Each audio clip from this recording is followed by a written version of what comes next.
గుళ్ళోనైనా ఇంట్లోనైనా దీనమైన ముఖంతో అలాగే ఎవరి ముందో చెయ్యి చాచి దేబిరించే కంటే అమ్మవారి ముందు చెయ్యి చాస్తే మనం గణపతి అనుకుంటుంది, ఆవిడ కుమారస్వామి అనుకుంటుంది, వెంటనే మనకి సకల సంపదలు కలిగేలా చేస్తుందమ్మా, సకల సంపదలు కలిగేలా చేస్తుంది. దేబిరించాలి ఎక్కడ? అమ్మవారి దగ్గర. పైగా భగవంతుడి దగ్గర చెయ్యి చాపిన వాడు ఎంత అదృష్టవంతుడు అవుతాడో తెలుసా? వాడికి మరొకటి దగ్గర చెయ్యి చాపడం ఇష్టపడదు. ఒకసారి గుళ్ళోకి వెళ్ళి అమ్మవారి దగ్గర ఇలా చెయ్యి చాపి మనం పాదుకలో ప్రసాదమో తీర్థమో పుచ్చుకున్నాక దాని గురించి పవిత్రమైన ఆలోచన మనకుంటే ఎవడింటికి వెళ్ళి మళ్ళీ చెయ్యి చాపండి. ఆ గుళ్ళో తీర్థానికి చెయ్యి చాపం ఈ అద పేకాడుతుంటే చెయ్యి చాపుతున్నాం, సిగ్గులేకపోతే సరే. ఇక్కడ ఈ చెయ్యి ఉన్నది ఎందుకు? గుళ్ళో తీర్థం, పాదుకలు, ప్రసాదం, అంత పవిత్రంగా బతికం. ఇదేంటిది అడ్డమైన వాళ్ళ దగ్గర చెయ్యి చాపుతాం? ఇక్కడ అడిగేదేదో అమ్మవారిని అడుగుదాం. విద్యారణ్యస్వామి ఉదాహరణ. విద్యారణ్యస్వామి చాలా పేద కుటుంబం అయింది. 13 మంది సంతానంలో ఆయన ఒక్కడు. విజయనగరాన్ని స్థాపించినటువంటి మహానుభావుడు. శంకరాచార్య స్వామి జీవితాన్ని మొత్తం మాధవ విద్యారణ్య స్వామి శంకర విజయం అనే పేరు మీద మహత్తరమైన గ్రంథం సంస్కృతంలో రాసిన మహానుభావుడు. ఆయన జీవిత కథ ఏమిటంటే 13 మందిలో ఆయన ఒక్కడు. కడు పేద కుటుంబం.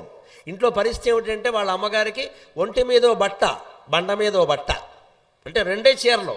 ఒక చీర కట్టుకుంది, ఒక చీర దండం మీద ఆరేసింది. బండ మీద అంటే అప్పట్లో దండాలు కూడా లేవు, కొండలు బండలు ఉండేవి, వాటి మీద ఆరేసేవారు. ఆ చీర ఆరితే కానీ ఈ చీర మార్చుకోవడానికి లేదండి. అంత పేదరికంలో పుడితే ఆయనకి అనిపించింది, ఏమిటిది బ్రాహ్మణ కుటుంబం, 13 మంది సంతానం, ఎలా పోషించాలి? తిండి లేదు, మాకు పెట్టడం కోసం మా అమ్మ తినడం మానేస్తోంది. ఈ తల్లిదండ్రులను నేను తపస్సు ద్వారా కాపాడాలి అని. అసలు ఎందుకు రావట్లేదు సంపదలు మనకి? ఏదైనా జన్మాంతర కర్మ అడ్డం పడుతోందా అని ఆయనకు అనుమానం వచ్చి కొండ కొమ్ము మీద కూర్చొని లక్ష్మీదేవి గురించి తపస్సు చేశాడమ్మా. అది విద్యారణ్య మహర్షి అంటే. అడ్డమైన వాళ్ళని అడగలేదు. ఊళ్ళో వ్యాపారస్తుల దగ్గరికి వెళ్ళి 10,000 అప్పిమ్మని అడగాలి. అడిగేదేదో లక్ష్మీదేవిని అడుగుతాం. మళ్ళీ వీళ్ళెందుకు ఇక్కడ సంత? చిన్నవాళ్ళని ఎందుకు అడగాలి? పెద్దవాడిని అడుగుదాం. కొడితే ఏనుగు కుంభస్థాలను కొట్టాలి. అందరికీ సంపదలు ఇచ్చేది లక్ష్మీదేవి కదా, లక్ష్మీదేవిని అడుగుతాను అని లక్ష్మీ మంత్రాన్ని గురువు దగ్గర ఉపదేశం పొందైనా ఆ మహాలక్ష్మీ మంత్రాన్నే కొండ కొమ్ము మీద జపిస్తూ ఉంటే భగవద్ అనుగ్రహం ఎలా ఉంటుందో చూడండి. లక్ష్మీదేవి ప్రత్యక్షమై చెప్పిందట, విద్యారణ్య నీకు ఈ జన్మ మాత్రమే తెలుసయ్యా, జీవుడికి దేవుడికి తేడా అదే. నాకు నీ పూర్వజన్మ కూడా తెలుసు.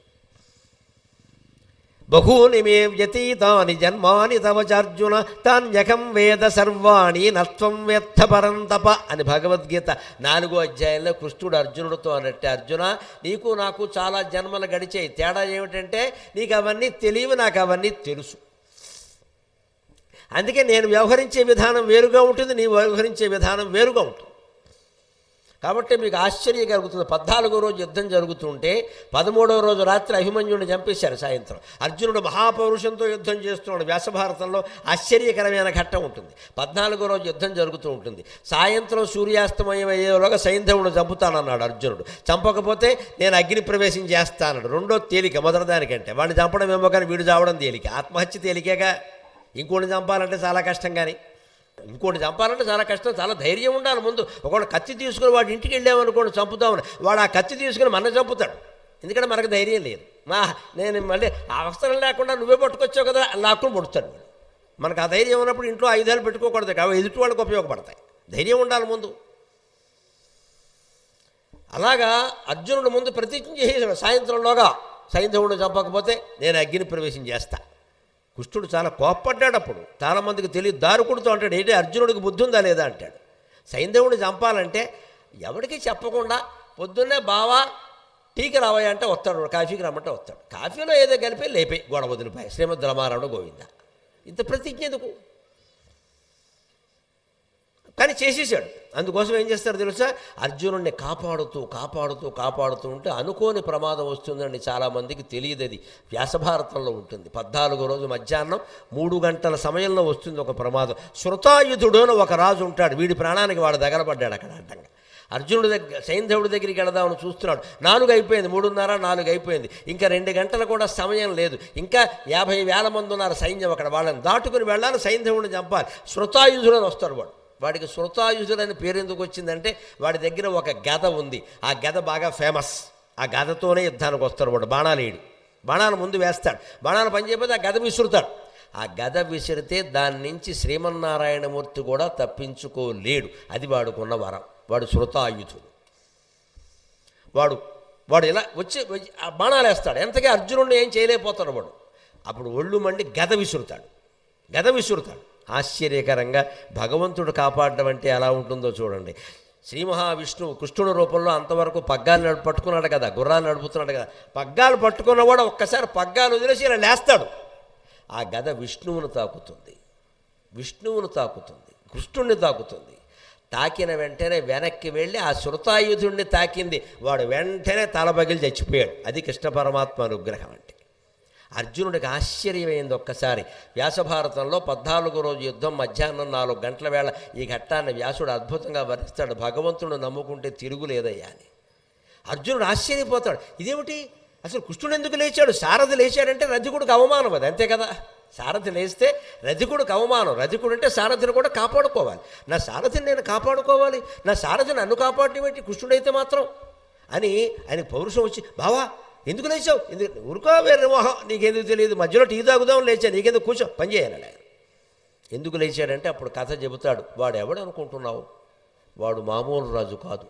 వాడు ఒక నదికి పుట్టాడు, ఒక సముద్రానికి పుట్టాడు. సముద్రుని పేరు వరుణుడు, తల్లి పేరు నది పర్ణాశ అనే నదికి వరుణునికి జన్మించాడు. వాళ్ళ ఎందుకు కలిగారు, వాళ్ళ సంబంధం మనకు అనవసరం, నీకు విషయం విను. ఆ కొడుకు పుట్టాక ఆ తల్లి ఏం కోరిందంటే, నా కొడుక్కి ఏదైనా ఒక దివ్యాయుధం ఇవ్వమని వరుణుడిని కోరింది. ఆ వరుణుడు అన్నాడు, ఇగో గద ఇస్తున్నాను, ఈ గద ప్రయోగిస్తే శ్రీ మహావిష్ణువైనా వెళ్ళిపోవలసిందే, కానీ దానికి ఒక షరతు పెట్టాడు. ఈ గద ప్రయోగిస్తే ఎంత మహావీరుడైనా చనిపోతాడు, బ్రహ్మ విష్ణు మహేశ్వరుడు కూడా తిరుగులేదు. కానీ షరతు ఏమిటంటే, ఇది యుద్ధం చేసేవాడి మీదే ప్రయోగించాలి, ఖాళీగా ఉన్నవాడి మీద ప్రయోగించకూడదు. అందుకని ఈ శృతాయుధుడు అర్జునుడి మీద వేశాడు. మధ్యలో ఈయన లేచి నిలబడ్డాడు. ఆ గద ఎవరికి తగిలింది? సారథికి తగిలింది. సారథి ఖాళీగా ఉన్నాడు. ఇక్కడ కృష్ణ పరమాత్మ ఆయన యుద్ధం చేయటంలా, యుద్ధం చెయ్యని వాడి మీద వేశాడు కాబట్టి ఆ గద వెనక్కి వెళ్ళి వాడినే వేసి చంపేసింది. అది దైవానుగ్రహం ఉంటే మొత్తం జీవితాలు మారిపోతాయి. దాన్నే దేవీ భాగవతంలో కర్తుం అకర్తుం అన్యథా కర్తుం అంటారు. నువ్వు అనుకున్నది అనుకున్నట్టు చేయడానికి, ఇది కావద్దు అంటే కాకుండా చేయడానికి. ఇది జరగాలి కానీ ఇలా జరగద్దమ్మా, ఇంకోలా జరగాలంటే అలాగే చేయడానికి అన్నీ నేను చేస్తానయ్యా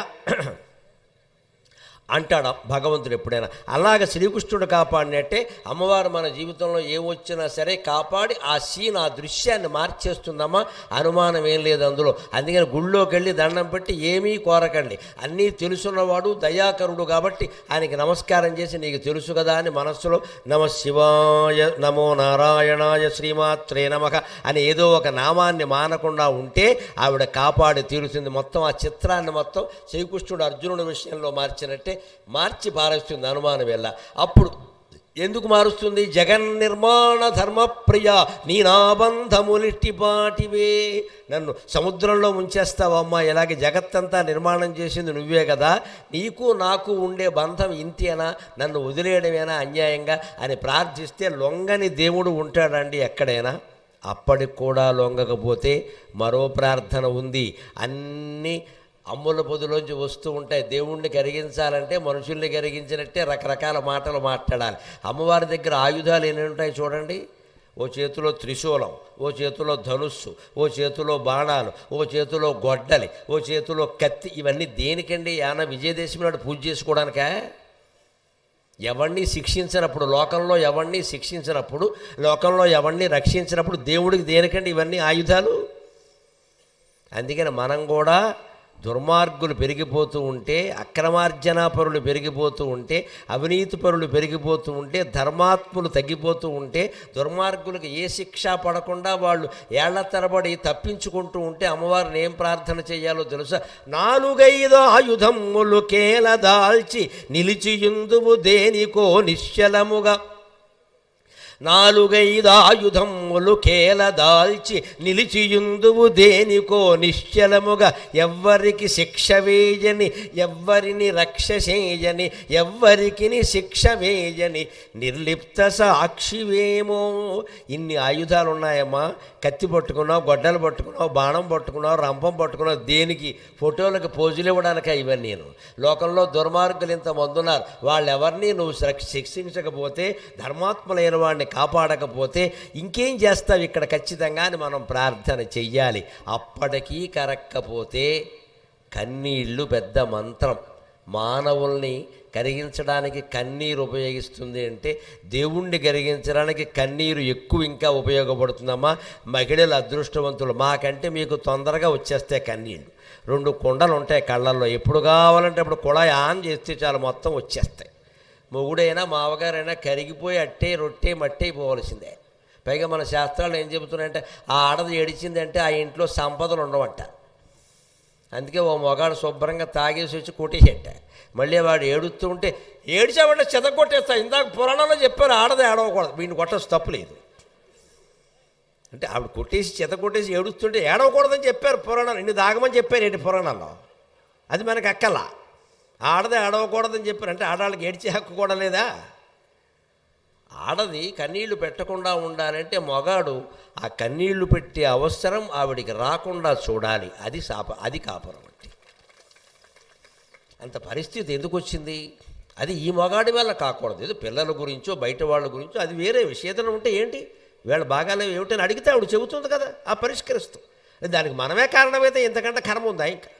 లేదా చెప్పాలి, నువ్వు అపార్థం చేసుకుంటున్నావు కానీ ఏం లేదని చెప్పాలి, లేదా సరి చేసుకుంటానని చెప్పాలి. చేసిన తప్పు ఒప్పుకుంటే అయిపోయా, ఏముంది, కరిగిపోతారు. కన్నీళ్లతో కూడా భగవంతుణ్ణి కరిగించచ్చండి. నిజమైన అభిషేకం కన్నీటితో చేయాలండి. పన్నీటితో చేసినా ఫలిస్తుందో లేదో నేను చెప్పలేను.